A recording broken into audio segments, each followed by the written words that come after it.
আসসালামু আলাইকুম বন্ধুরা, সৌদি আরবের চর থেকে আপনাদেরকে স্বাগতম। আজকে আমার গল্পের কিছু অংশ আপনাদের মাঝে শেয়ার করব। গত 16/4/2025 রিয়াদ বিমানবন্দরে অবতরণ করার পর আমি যে ভাইয়ের কাছ থেকে ভিসা নিয়েছি তিনি আমাকে নেওয়ার জন্য আসেন। তার সাথে রিয়াদ বিমানবন্দর থেকে রিয়াদ নাসিম নামক স্থানে আসি। এখানে এসে সকালের নাস্তা খেলাম, দুপুরের খাবার খেলাম, রাতের বেলা আমার কফিলের সাথে দেখা করতে গেলাম ভাইয়ের সাথে। ভাই আর কফিল আরবিতে কী কথা বলল আমি বুঝি নাই। আমি শুধু চেয়ে চেয়ে দেখলাম।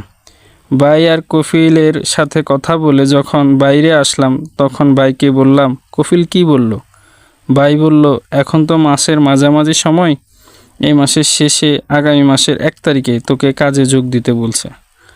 ও, আপনাদের তো বলাই হয়নি আমি কি কাজ করব। আমি এখানে এসেছি গাড়ি চালানোর কাজে, যা আমি বাংলাদেশ থেকে শিখে এসেছি। তারপর ভাই বলল, তোকে বলছে এই কয়দিন এই দেশের গাড়ি চালানোর নিয়ম কানুনগুলো জানতে এবং হাত পা ক্লিয়ার করতে। আজ এই পর্যন্তই, বাকি গল্প বলবো পরের কোনো একদিন। সবাই নিজ নিজ জায়গায় ভালো থাকুন, আল্লাহর শুকরিয়া আদায় করুন। আল্লাহ হাফেজ।